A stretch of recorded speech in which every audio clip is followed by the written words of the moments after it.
Hello and welcome to today's YouTube video. My name is Gibson. I'm an author, counselor, and founder of the Personal Development School. And we essentially talk all about on this channel how to really navigate relationships, how to thrive, how to address the subconscious mind in terms of reconditioning old patterns or things we want to shed from childhood or painful past relationships. And this is a channel for you if you didn't really have great, healthy emotional modeling for relationships growing up or have a history of painful past relationship dynamics. So if that sounds like you and you might be interested, please consider subscribing. Also, today we're going to talk all about the fearful avoidance X files. In other words, we're going to talk a lot about how fearful avoidants tend to navigate breakups after a relationship with an ex, as well as how they tend to treat rebound relationships. Now, at the very end of this video, we're going to talk about something that can be quite surprising and shocking, actually, in regards to how fearful avoidants rebound if they're coming out of a short-term relationship or if they're coming out of a long-term relationship. So we'll kick it off with just talking about the navigating itself of an ex and like actual healing from a past relationship and how they tend to cope with a breakup with a serious ex, or with somebody who they might have been more lightly dating or seeing. Also, if you are an avid watcher of this channel, I'm visiting friends and family a little ways away from home today. So if my background's changed, it'll be changed for a week or so. And then I will be back to my home again. So, first and foremost, one of the biggest things that we'll see for fearful avoidant attachment styles is they'll have a lot of mixed emotions after a breakup. And this is something that they tend to experience because they are quite good at repressing their emotions for the first 4 to 6, maybe even 8 weeks post breakup, depending on how avoidant they are in terms of how they cope. So, fearful avoidants tend to initially experience some sadness after a breakup, but then they usually don't want to feel that sadness. If they're dealing with somebody they weren't dating for long, they might allow themselves to experience a little bit more of their emotions because they don't feel as scared or as threatened by how not earth shattering, but how intense leaving a relationship with an ex can be. If they were in a longer term relationship, on some subconscious level, they usually try to repress their emotions for longer because they're a little bit afraid of how they're going to feel and how they're going to cope with being out of a romantic dynamic, especially if it was, a romantic dynamic that was quite serious for them. So you'll see a lot of mixed emotions for fearful avoidance. And you'll see this dynamic of fearful avoidance really relying on their creature comforts. Oftentimes, because fearful avoidants won't want to feel their feelings, they can over rely on creature comforts post breakup. So we'll usually see things like they might binge watch a ton of television, play video games, binge eat food, binge drink, use substances way more. Like we may see that not just creature comforts tend to take a toll and start to really ramp up, but it's almost like fearful avoidance if they are coming out of a more serious relationship with an ex, will go very far out of their way to not feel their feelings. And in doing so, they will rely on things that will numb them or distract them for that period of time. Now, the next big thing we'll see is they tend to be good at repressing and numbing out with creature comforts and numbing out those kind of mixed emotions. For the first 4 to 6 weeks, as I kind of mentioned earlier, sometimes up to 8 weeks.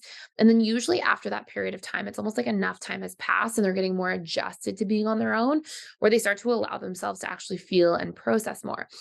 As another variation, by the way, sometimes I've seen fearful avoidants really rely on exercise, like leaving a romantic relationship and then exercising like 3 times a day, or it's like they're trying to do everything they can to like put their focus on anything but their emotions.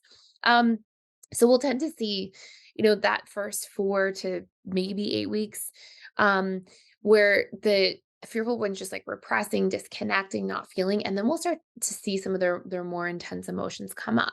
And in this period of time, you may see a fearful avoidant instead of going out into the world like they might for the first 4 to 6 weeks, 4 to 8 weeks. You'll tend to see fearful avoidants start to withdraw and maybe isolate more. And fearful avoidants tend to do this thing where if they're feeling a little bit of distress, they're not bad at relying on other people and sharing with friends or family members how they're feeling. But when they're feeling intense distress, fearful avoidants tend to hibernate away. They tend to really isolate.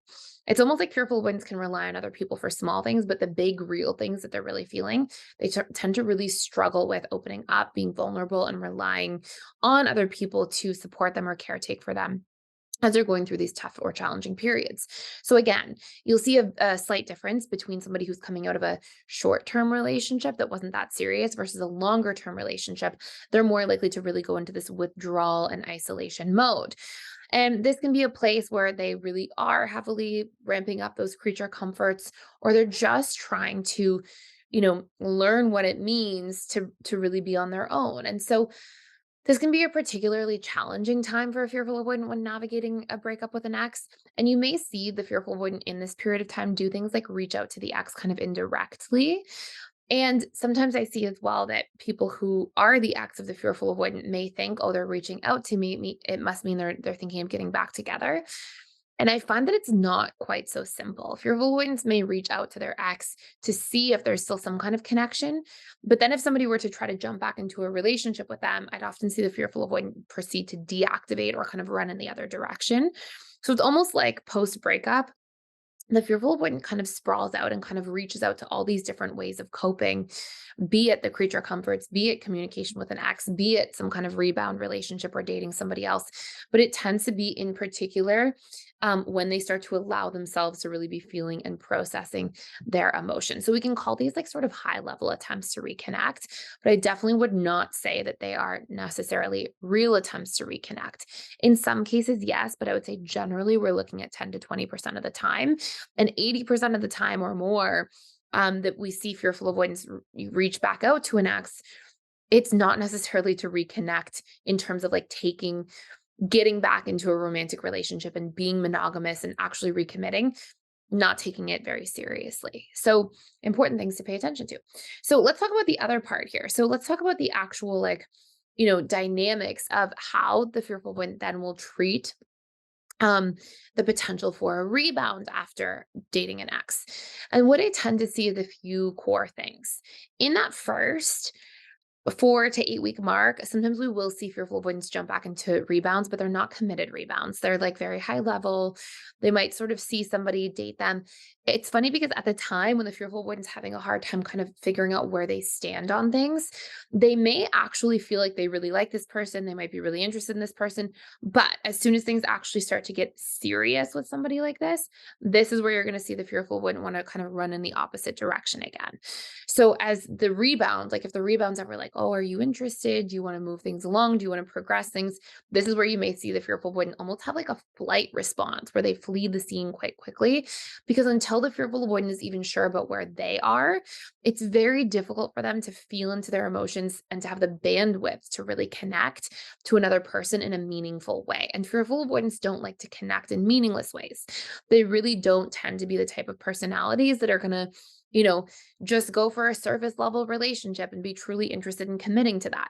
Maybe surface level relationships can serve for like a rebound dynamic for a short period of time, but they don't tend to be things where they really line up with them.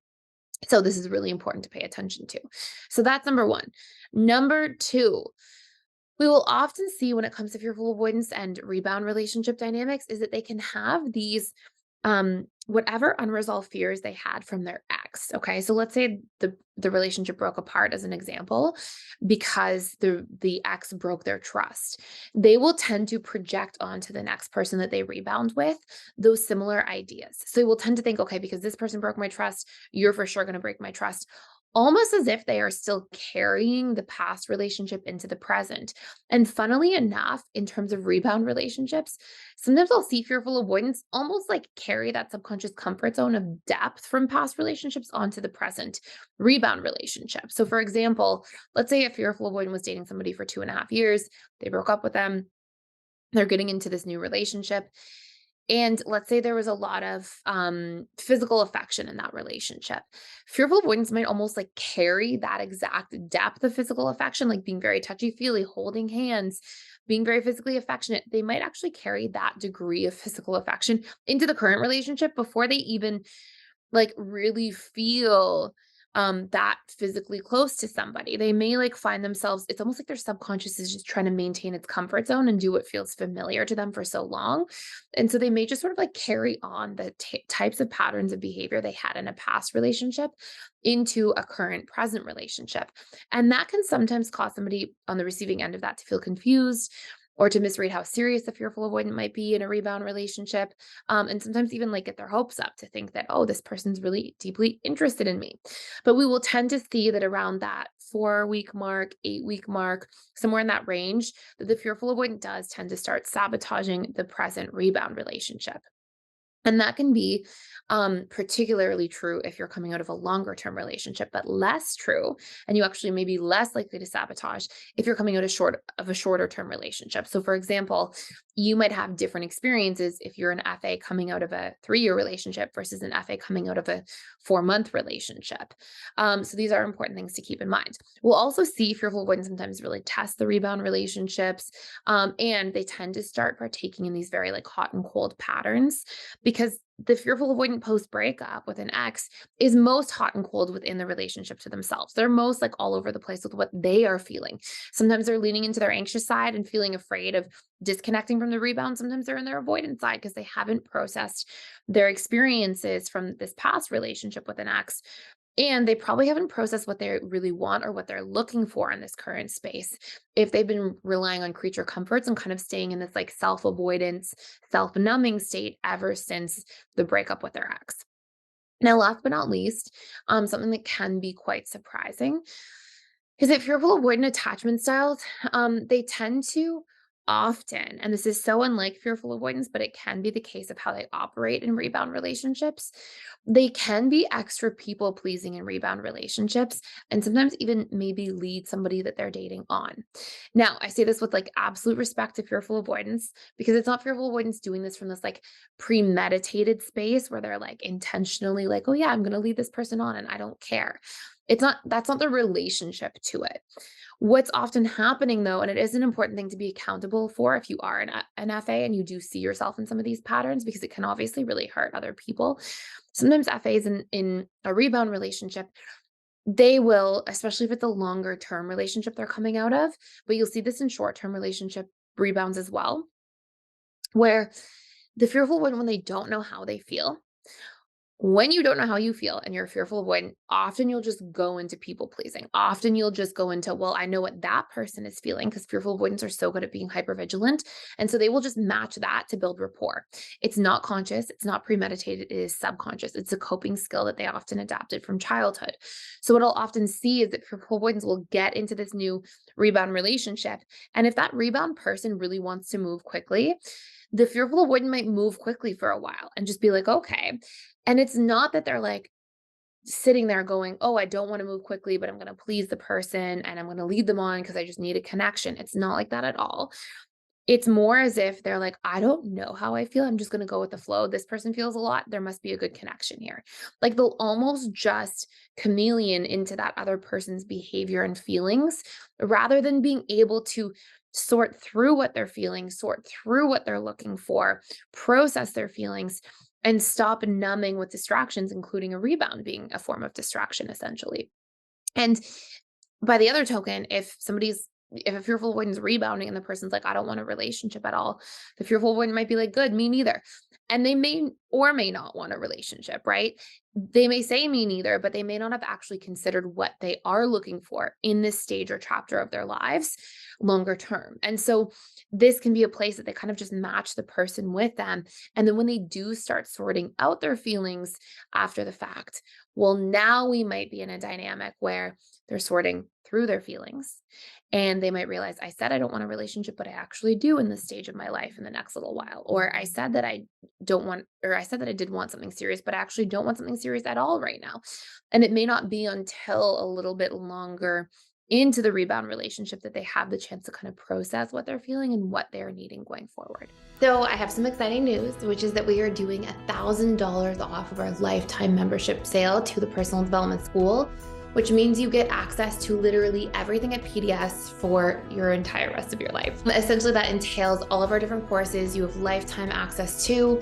I do 4 live webinars a week, every single week. You can access them ongoing, and you get access to all of our daily community events. So I'd love to see you on the other side, and you can access it by using the link in the description box below. So hopefully this is helpful for you in terms of rebounding, navigating how a fearful avoidant operates post-ex in a relationship dynamic. And if you want to do a much deeper dive into healing from a breakup, healing from a rebound, even if it was just like a situationship you want to heal from and you find that it's tugging on your heartstrings, please check out for free for 7 days. You have the opportunity to go through the whole How to Heal from a Breakup course. If you cancel before the seventh day, you will never be charged anything. It gives you more than enough time to work through this course. And if you are going through any kind of stinging in a breakup oriented dynamic, the How to Heal from a Breakup course will help you crush the sting out of navigating a breakup very quickly. Within that 7 days, you will see seriously about 40% of that sting just released because we have tools that target the subconscious mind to help heal for different needs you might be missing, to help heal from different traits you were attached to, really the processes of why we grieve, the painful stories, the reasons that we're subconsciously attaching to people. It helps you navigate all of those, really spell them out and work through them effectively and really efficiently as well. So if you want to check that out, use the link 7 day free trial down below. And I hope you are enjoying this channel. If you are, please consider hitting the thumbs up button. I would really appreciate it. Or subscribe and hit the notification bell so you don't miss any of the daily videos that I put out here, all about different attachment styles, integrated attachment theory, the subconscious mind, and really what it takes to heal quickly. Thank you so much for watching.